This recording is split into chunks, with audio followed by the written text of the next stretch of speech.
Hello friends, कल के video में हम लोगों ने ज्वालामुखी के उद्गार के आधार पर ज्वालामुखी को कितने भागों में बांटा गया है इस पे चर्चा की थी। आज हम लोग उद्गार की अवधि के आधार पर ज्वालामुखी को कितने भागों में बांटा गया है इस पर चर्चा करेंगे। तो चलिए शुरू करते हैं। तो उद्गार की अवधि के आधार पर ज्वालामुखी को 3 भागों में बांटा गया है। जैसे पहला सक्रिय ज्वालामुखी जिसे एक्टिव वोल्केनो कहते हैं, दूसरा है प्रक्षिप्त ज्वालामुखी जिसे डोरमेंट वोल्केनो कहते हैं, और तीसरा है शांत ज्वालामुखी जिसे एक्सटिंक्ट वोल्केनो कहते हैं। तो सबसे पहले हम देखेंगे सक्रिय ज्वालामुखी। सक्रिय ज्वालामुखी क्या है? तो सक्रिय ज्वालामुखी जैसा कि नाम से ही स्पष्ट है, एक्टिव, जिससे हमेशा उद्गार होते रहता है। तो इस प्रकार के ज्वालामुखी में लावा, गैस तथा विखंडित पदार्थ हमेशा निकला करते हैं, इसलिए इसे सक्रिय या जागृत ज्वालामुखी भी कहा जाता है। वर्तमान समय में सक्रिय ज्वालामुखी की संख्या लगभग 500 के आसपास है। जैसे इटली का एटना, स्ट्राम्बोली, हवाई द्वीप का मोना लोवा इत्यादि।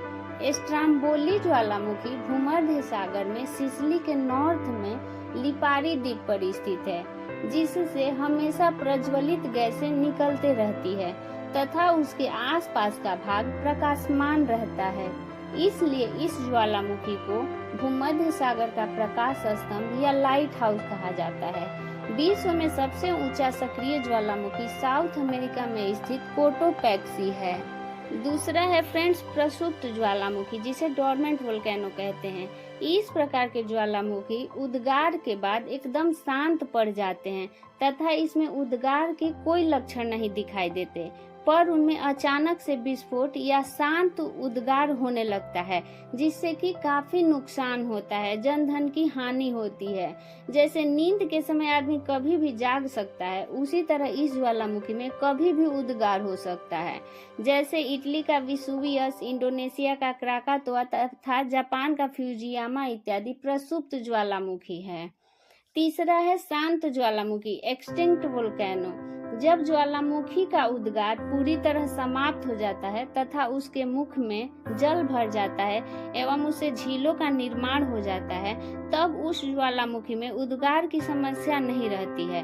तो वैसे ज्वालामुखी को शांत या मृत ज्वालामुखी कहते हैं। जैसे कि म्यांमार का माउंट पोपा, अफ्रीका का किलिमंजारो, ईरान का कोह सुल्तान एवं देमवंद इत्यादि शांत ज्वालामुखी के एग्जाम्पल है।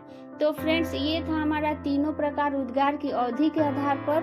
और अब हम ज्वालामुखी से संबंधित कुछ महत्वपूर्ण स्थलाकृतियों के बारे में पढ़ेंगे। तो जब ज्वालामुखी से निकलने वाला लावा धरातल पर आने से पहले धरातल के नीचे दरारों में ही जमकर ठोस हो जाता है, तो बहुत तरह की आंतरिक स्थलाकृतियां बनती है, जैसे कि batholith, laccolith, phacolith, lopolith, sill, dyke इत्यादि। जब लावा दरार से निकलता है तो लावा पठार का निर्माण होता है। ऐसे पठार यूएसए, दक्षिणी अर्जेंटीना, फ्रांस, ब्राजील, दक्षिणी भारत, न्यूजीलैंड, दक्षिण अफ्रीका, आइसलैंड एवं साइबेरिया में पाए जाते हैं।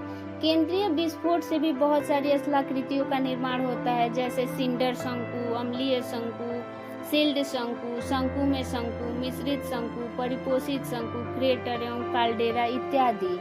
अब हम ज्वालामुखी का विश्व वितरण देखेंगे कि ज्वालामुखी किस क्षेत्र में ज्यादा पाई जाती है, कहाँ कम पाई जाती है।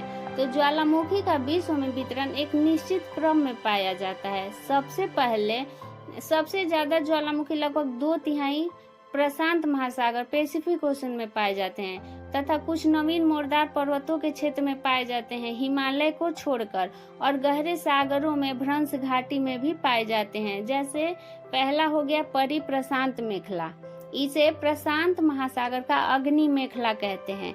यह न्यूजीलैंड से शुरू होकर Indonesia, Philippines, Japan, Kamchatka, Kuril, Aleutian द्वीप समूह, अलास्का, रॉकी एवं एंडीज होते हुए अंटार्कटिका के टेरर एवं माउंट एरेबस तक फैला हुआ है।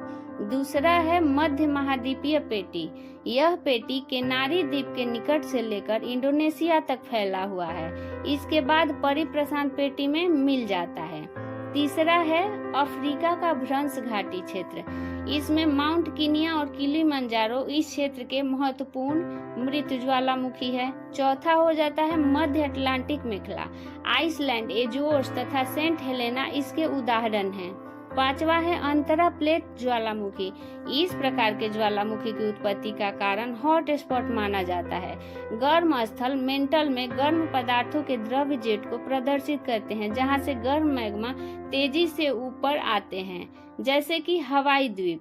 अन्य क्षेत्र में मेडागास्कर, मॉरिशस, पश्चिमी द्वीप समूह तथा हिंद महासागर एवं प्रशांत महासागर के कुछ क्षेत्र हैं।